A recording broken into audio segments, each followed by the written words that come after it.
Hello' অসমবাসী, আল্লাহৰ ওচৰত লাখো লাখো শুক্ৰিয়া আদায় কৰিছোঁ যে মোৰ দ্বাৰাই মোৰ ওচৰা কৰি যে এই ছোৱালীজনী বা এই ভণ্টিজনীৰ যে চুলিটো ঘূৰাই পাইছে তাকে আপোনালোকক দেখাওঁ। আপোনালোকে বহুত ভিডিঅ' চাইছে, ধৰ মিলিয়ন মিলিয়ন ভিউজ মাৰিছে ভিডিঅ'ত, আপোনালোকে মিলিয়ন মিলিয়ন মানুহ চাইছে যে কেনেকুৱা চুলি আছিলে আগত। মই আপোনালোকক সম্পূৰ্ণ আজি ডিটেইলছত দেখাম।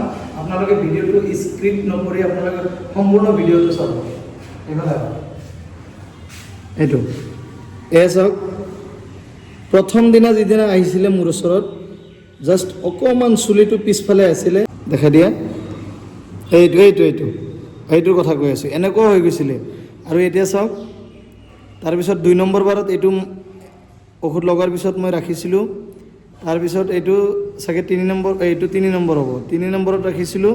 তো এনেকুৱা কেইটামান মই প্ৰুফ ৰাখি দিছিলোঁ আপোনালোকৰ কাৰণে যে আপোনালোকক দেখাম। আৰু আজি কেনেকুৱা ৰিজাল্ট হৈছে মই আপোনালোকক দেখাই আছোঁ। এইফালে আনা চাওক, আজি এই চুলিটো আজি ক্লিপ মাৰিব পৰা হৈছে। এইটো ক্লিপ মাৰে, বহুত ভাল লাগিছে যে আল্লাহ বিচাৰিলে সকলো সম্ভৱ। এনেকুৱা এবিধ ঔষধ আল্লাহ সৃষ্টি কৰি দিছে যাৰ বাবে কিন্তু চুলিটো সম্পূৰ্ণ ঘূৰাই পালে। মই দেখাই আছোঁ ইয়াত ক্লিপ মাৰিছে। এতিয়া কোনো জেগাত আপোনালোকে দেখা নাপাব যে চুলি অহা নাই, চব জেগাতে আহিছে। এইফালে আনা, মই ভালকৈ দেখাই দিওঁ এবাৰ। এইটো আপোনালোকে চাই থাকিব, এইফালে যাওক। এইটো তো প্ৰথমত এনেকুৱা আছিলে, তাৰপিছত লাহে লাহে এনেকুৱা আহিলে। এই আছে, আজি বহুত ডাঙৰ হৈ গৈছে। তো এতিয়া বহুতে মন্তব্য শুনিছে আপোনালোকে এওঁলোকৰ মুখৰ পৰা। তো আজিৰ ফিলিংছটো বা আজিৰ মনৰ যিটো ভাৱটো কেনেকুৱা হয় আপোনালোকৰ দাঙি ধৰাৰ চেষ্টা কৰিম যে আজি কেনেকুৱা লাগি আছে। তো ভণ্টি, তোমাৰ নামটো কি আছিলে? অলপ জোৰকৈ ক'বা, নাম কি?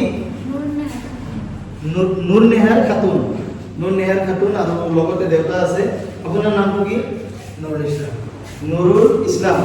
তো আপোনাৰ ছোৱালীৰ যেতিয়া প্ৰথমত লৈ আনিছিলে এইটো আছিলে পিকচাৰ, এইটো আছিলে।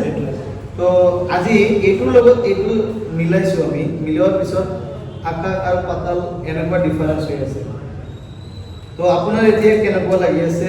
আপোনাৰ এই ঔষধটোৰ বিষয়ে কি ক'ব বিচাৰে আপুনি? বহুত ভাল ঔষধ আপোনাৰ এইটো। মানে আমাৰ একদম চুলিটাকৰ ছোৱালী নাইকিয়া হৈ আছে। এতিয়া মানে এই আপোনাৰ ওচৰত এইটো দাৱাই পানী লগাৰ পাছত মানে আমাৰ এইখিনি ছোৱালীৰ চুলিটো আহিছে। এতিয়া মানে বহুত ভাল হৈছে।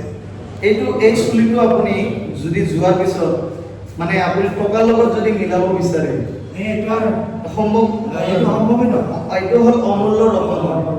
তো এই বস্তুটো কিমান টকাত মই ঘূৰাই আনি দিছোঁ? মই একচুৱেলি ক'ব গ'লে এওঁলোকৰ পৰা কোনো ধৰণৰ টকা পইচা মই লোৱা নাই। কাৰণ মোৰ খুৰাই কৈছে যে মোৰ আৰ্থিক অৱস্থা অলপ দুৰ্বল।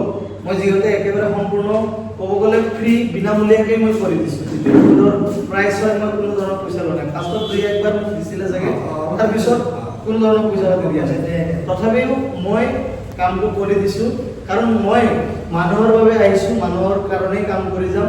তো আপোনালোকেও আহিব, কাৰণ চবকে মই দিব নোৱাৰোঁ। যিখিনি মানুহক মই, বহুত বিকলাংগ মানুহ আহে বা বহুত ধৰণৰ মানুহ আহে, তেওঁলোকৰ মনতো অলপ এনেকুৱা লাগে যে মোৰ চুলি আহিলে ভাল লাগিলে হয়। মই সেইখিনি মানুহক তেওঁলোকে পইচা দিয়ে মোক, মই ৰিটাৰ্ণ মাৰি দিওঁ, নলওঁ। বহুত মানুহক মই এনেকুৱা কৰিছোঁ। আৰু যদি দুখীয়া মানুহ আহিব বিচাৰে মই এইখিনি কৰি দিওঁ। যিকোনো ছাৰ্ভিচ, মোৰ পাৰ্লাৰত যদি কোনোবা চুলি কাটিব আহে, কিবা দৰিদ্ৰ মানুহ, দুখীয়া মানুহ বা বৃদ্ধা মানুহ আহিলে মই ইমান তেওঁলোকৰ লগত কোনো ডিমাণ্ড নাথাকে, পইচা নলয় মোৰ। আৰু মোৰ সেইটো চিন্তা আৰু সদায় থাকিব।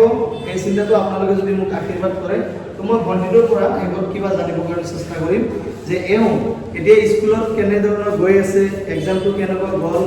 তো আপোনালোকে জানে যে চুলিৰ কাৰণে ডিপ্ৰেশ্যনত এক্সামটো দিব বিচৰা নাছিলে। তো তোমাৰ এতিয়া কেনেকুৱা স্কুল, কলেজ, এক্সামত মেট্ৰিকত কি হ'ল, কেনেকুৱা অলপ আমাক কৈ দিয়া। মেট্ৰিকত কিমান পাইছা তুমি? মানে ফাৰ্ষ্ট ডিভিজন, ছেকেণ্ড ডিভিজন? মানে অলপ বেয়া হৈছে, কাৰণ বেয়া হোৱাৰ এইটো স্বাভাৱিক কথাই। কাৰণ বহুতে ডিপ্ৰেশ্যন আছিলে সেই সময়ত। বহুত ডিপ্ৰেশ্যনত আছিল আৰু বেমাৰো হৈ আছিলে তো সেই সময়ত মানে তথাপিও চেষ্টা কৰিছে কিন্তু এটা সময়ত কৈছিলে যে মই স্কুল কলেজ নাযাওঁ মই মানে এই দুনিয়াতে নাথাকোঁ বুলি এনেকুৱা এটা ইয়াৰ মুখৰ পৰা মন্তব্য মোৰ ওচৰত কৰিছিলে কিন্তু আজি সেই বস্তুটো সম্পূৰ্ণ উল্টা হৈ গৈছে এতিয়া মই মোৰ কাৰণে আকৌ নতুনকৈ জীৱন যাপন কৰাৰ কাৰণে এটা প্ৰেৰণা পাইছে তো মোৰ ফালৰ পৰা তোমাক ধন্যবাদ দিছোঁ যে ওপৰলৈ তোমাক চুলিটো ঘূৰাই দিলে তুমি অসমবাসীৰ কি ক'ব বিচাৰা তুমি অলপ ওচৰত না মানে অসমবাসী মানুহ তুমি কি ক'ব বিচাৰা তোমাৰ নিচিনা যদি কোনোবা ভুক্তভোগী থাকে তুমি তেওঁলোকক কি ক'ব বিচাৰা তুমি ফুল কনফিডেঞ্চত কৈ দিয়া ইয়াতে আহিব আপোনাৰ ওচৰত আহিলে ইয়াতে ভাল পাব সেইখিনি কোৱা জানিব বিচাৰি আছিল আৰু মোৰ নামটো তুমি কৈ দিয়া মোৰ পৰা লৈছে মোৰ নাম জানিব লাগিব ন মোৰ নামটো কি হয় আয়ুব খান মই আয়ুব খানে আপোনালোকক সদায় চেষ্টা কৰি থাকিম ভাল কিবা এটা ছাৰপ্ৰাইজ দিবৰ কাৰণে এনেকুৱা ধৰণৰ ছাৰপ্ৰাইজবিলাক পাই থাকিব মই বহুত চেষ্টা কৰোঁ মই বহুত কষ্ট কৰোঁ আৰু ওপৰলৈ সেইকাৰণে মোক ছাকচেছ দিয়ে আৰু আপোনালোকেতো সদায় আছে আশীৰ্বাদ কৰিব ধন্যবাদ